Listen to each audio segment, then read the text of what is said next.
because Stanton won't be around after this. Herring would like to have those points. He's just inside the top 10 in the series standings, but it's not worth taking the kind of chance Stanton took down that downhill. Jeff is racing for pride. He doesn't want to let Kiedrowski get away. Kiedrowski's the man that number 14 is worried about. Indeed, and Kiedrowski is immediately in front of Stanton. Oh, Kiedrowski is down on the ground. Mike Kiedrowski on the ground. Stanton makes the pass, and he has now moved into second place. He will set his sights next on Monique Bourbeau, and I think we'll go back and take another quick look at what happened to Mike Kiedrowski. Oh, we don't have it, but boy, that's a rutted corner there. Kiedrowski's not separated too far from the bike. My guess is he just got tangled in the ruts, Dave, tipped over. It was not a hard crash. Kiedrowski is up and running again. Out of this one, though. Overhead, we see dark clouds beginning to gather above Unadilla, and I have a message for Monique Bourbeau. There is trouble coming, Monique, and it is not in the form of rain. Jeff Stanton is coming after you. Look here, Kiedrowski is back on his wheels, as you said, and in a battle for third. Herring runs wide, gets her sideways, and right back into that position goes number 76, Mike Kiedrowski. He didn't waste any time once he got off the ground. He's got to say, what's going on here? I've been passed by Stanton. I've been passed by Kiedrowski twice. What's hitting me? Where are these guys coming from, anyway? Bourbeau had a 10-second lead. Stanton has turned up the wick and is going after the leader. Monique Bourbeau of Belgium out front. The American fans cheering as Jeff Stanton and Mike Kiedrowski try to run down the interloper from overseas. See the hats waving in the background? Guarantee is not waving them for this guy. I promise you two things. One, Bourbeau can hear that crowd and he knows Stanton's coming. And I'll promise you another thing. Earlier, maybe 2 laps ago, Bourbeau had this one counted, had it in his pocket. No more. He's got company. You don't think he believes that the Belgian bus just arrived and those people are all cheering for him then? I don't think so. They are going nuts here at Unadilla cheering for Jeff Stanton. And there he is into the picture. That's the point, or that's the gap between the two riders, and they have whittled that down. Stanton has from what was once a 10-second lead. You don't need a watch to time it anymore. It is measured in bike lengths on the racetrack as Monique Bourbeau, who has led this race from lap 2, is suddenly under heavy fire in the late laps, and Stanton has timed it perfectly. Keep in mind there are 3 races today. This is just the first of those 3, and so Bourbeau must make a decision whether to save his energy knowing it's a long afternoon or try to make the charge and keep Stanton at bay. He wants maximum points. He does, but if I'm Bourbeau and I'm thinking clearly and Stanton is going to continue that charge, I'm going to let him pass me. I'm going to take the second place and not even contest this whole thing. However, how many times have we said it? A racer is a racer. You don't think along those lines when you're on the racetrack. Bourbeau knows he's going to win this moto. Larry, time is on his side. They are into the final lap. If Stanton's going to make the charge pay off, he's going to have to do it in a hurry. Time is running out as Monique Bourbeau of Belgium streaks toward the checkered flag. See him looking back over his shoulder. He wants to know where he is. Corners left. He's just got to hold her in. And whoa, no! He should have never looked back. Oh, boy. Your heart's got to go out to the guy. That was just a plain, stupid error. He got into that pile of soft dirt. He was thinking, and Stanton waving at the crowd as he comes out. He was thinking, is he going to catch me? Can I hold on? What a shame. Hey, he panicked. He panicked. He looked back. He saw the Stanton freight train coming. He freaked out and ran it off the racetrack. Stanton deserves to win it, and he does. Jeff Stanton takes the checkered flag a couple corners from home. Monique Bourbeau let it all get away from him. Kiedrowski takes 3rd. Rob Herring 4th. Trampas Parker 5th. And here's a look at the rest of the top 10 as we go trackside and hear from Bob Hanna and the winner. Jeffrey, it took you a while to do it, but you got up there and got into the lead. Did you think you were going to do it from the start? Well, from the start, I didn't quite know. I started out terrible. I started out real slow, and I guess I just didn't warm up enough, and now I'm warmed up and ready for the next 2. This short moto system hurt you out there? Yeah, well, I mean, everybody's got to race the same thing, but everybody knows I'm a slow starter, so I'll just get them at the end. You'll be warmed up for the next 2? I'm warmed up for the next 2 and ready. Good luck. Thanks.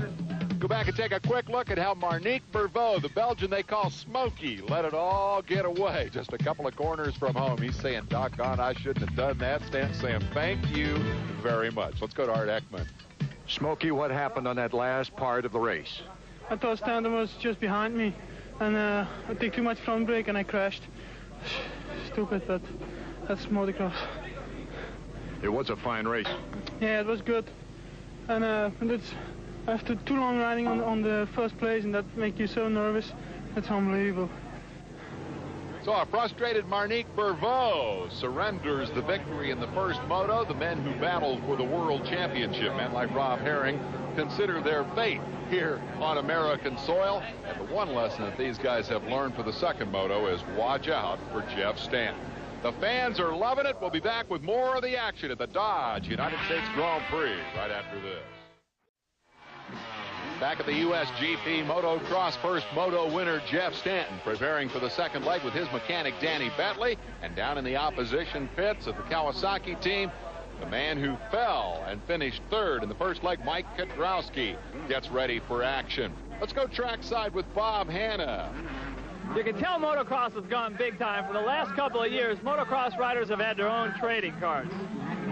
Red and Bad are the folks behind the High Flyer motocross trading cards. And just like in football or baseball, you'll find them in complete sets as well as packs of 12. All the stars from the U.S. and Europe have their own cards. Even though I'm not riding, I've got my own card. And look at this, Dave. World's famous announcer, Larry Myers. Why would I want to look at that, Hannah? What does that have to do with me?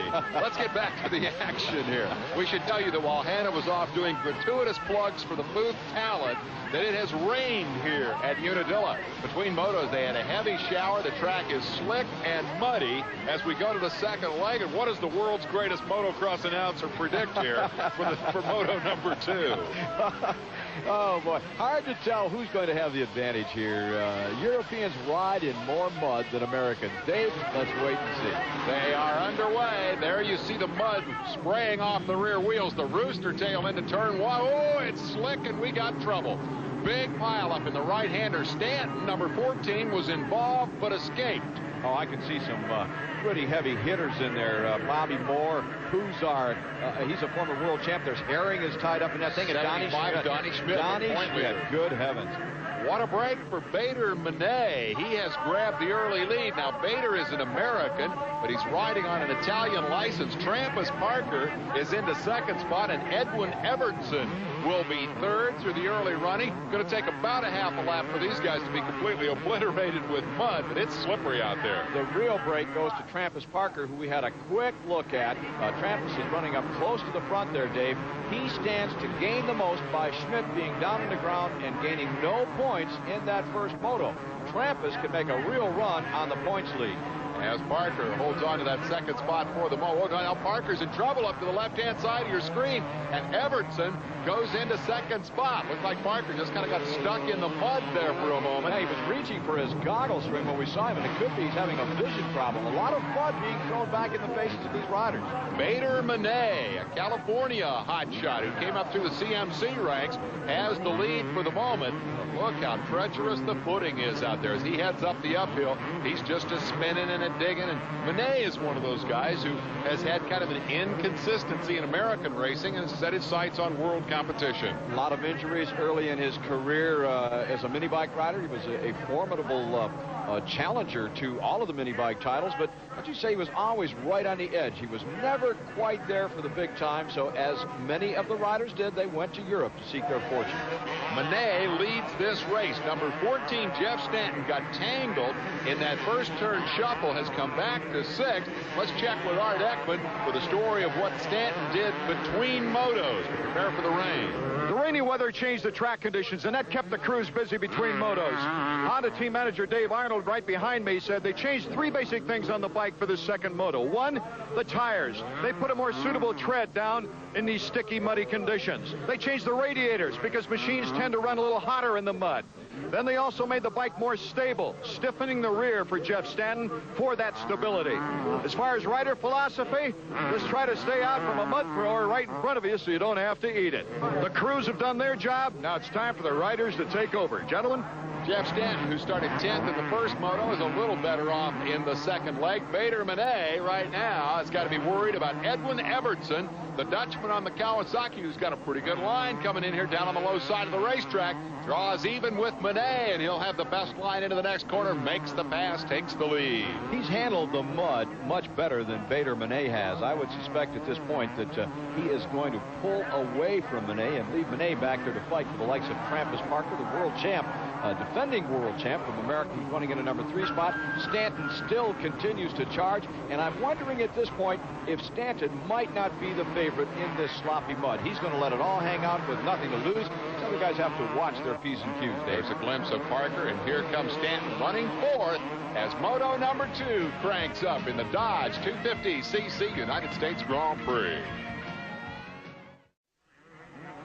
We're back picking up the action with the third place man. Bader Manet has lost the second spot to the reigning world champion Trampas Parker. Manet is now under heavy pressure from Jeff Stanton as we work our way through the second of 3 championship races. Lap rider off to the top of your screen in the mud. Oh, and Manet almost hits him. Stanton seizes the moment and squirts by on the inside. Jeff Stanton has taken over third.